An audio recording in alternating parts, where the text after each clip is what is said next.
What's going on, everyone? I'm Encore. This is Tomorrow Never Comes, and this video is all about the best time to get into the crypto market, or specifically best time to get into Bitcoin or Ether or any other asset that you like.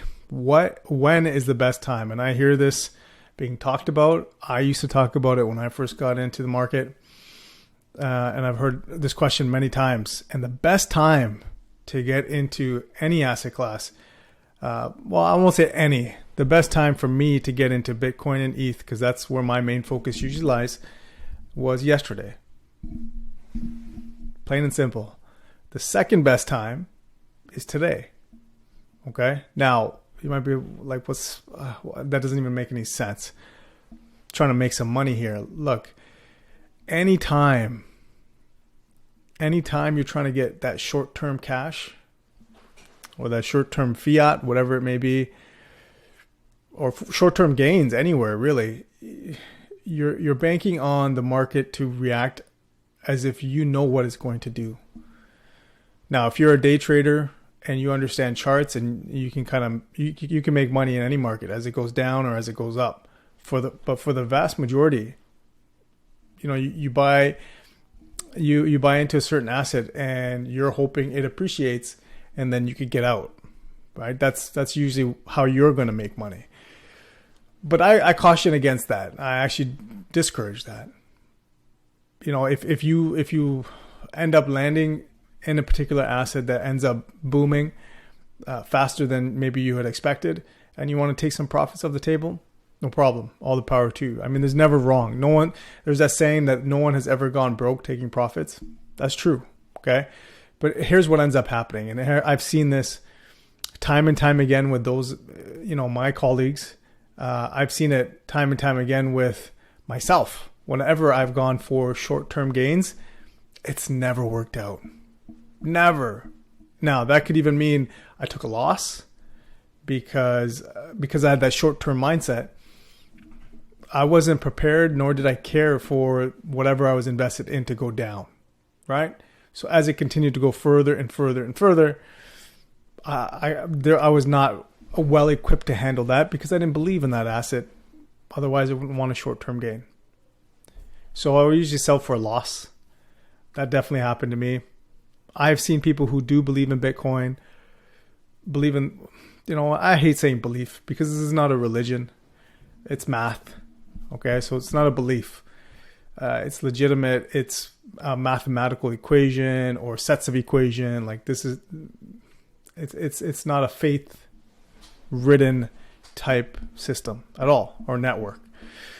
But having said that, I've seen people who are fully on board with crypto and blockchain, the whole decentralized aspect of Bitcoin, especially. And they're trying to make some gains on it, and power to you if you are trying to make gains to stay in the market, that's fine. But what ends up happening is they buy in and they end up, they either make a little bit of profit or they sell at a loss. And why is that? Because of the mindset. If you have this I need to get in and out type of mindset, at what point are you getting out? And then at what point are you getting back in? Because as it's going down, as we've seen over the last several months, same with the stock market, as assets start to fall down, when do you jump in?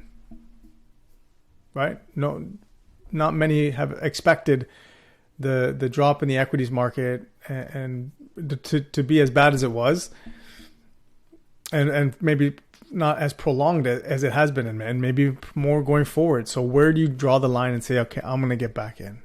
Because you have that short-term mindset.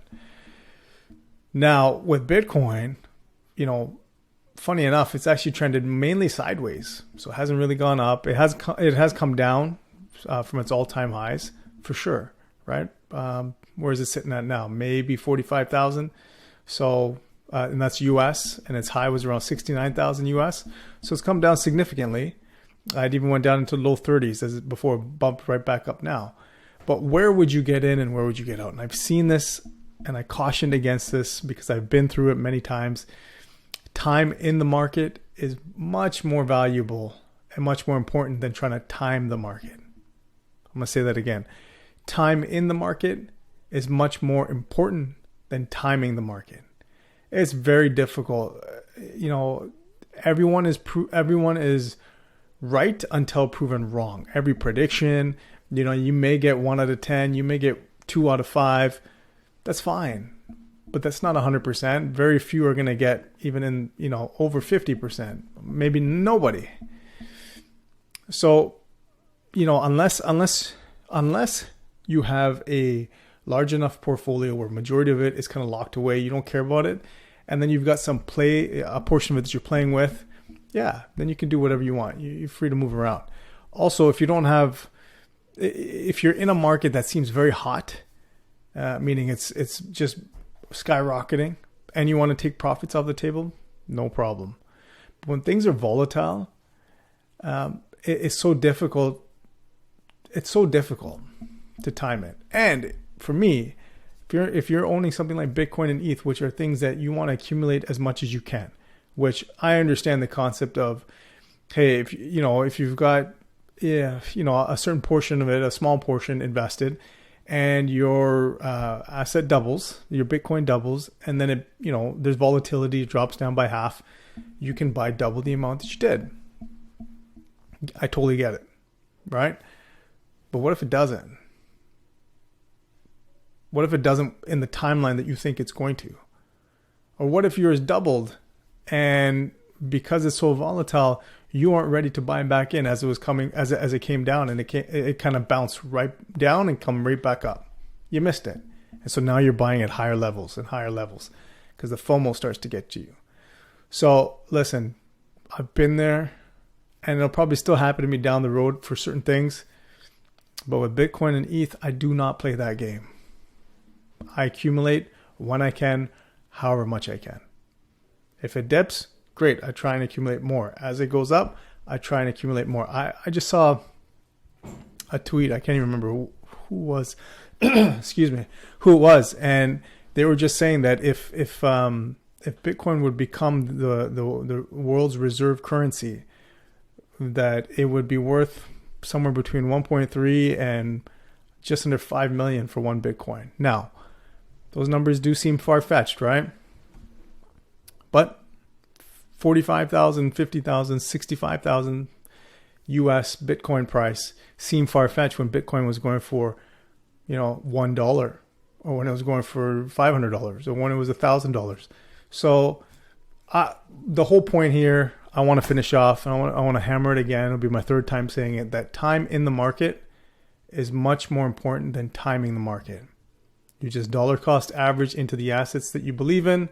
And if the market is hot and you're riding it, yeah, maybe you can play with a little bit of your portfolio and try and get out on certain assets that you own. But for the most part, just look at the fundamentals. Where the belief comes in is the research that you did. That's why you bought into something, and just accumulate as much as you can. Okay, dollar cost average. So time in the market, dollar cost average. Those are the things that I now believe in and that I do all the time. Okay, so that's the take-home message. Don't try and time the market. Nobody has that crystal ball. And it allows you to sleep at night. A lot of sleepless nights when you're trying to time the market. So I hope you guys found value in this video. Like, subscribe, share, hit the notification bell, all those bells and whistles if you found value in this video. And just remember, tomorrow never comes. So I know that may seem like jump in as much as you can, but just trust me, time in the market, dollar cost average will keep you sane. All right, guys, we'll see you in the next one.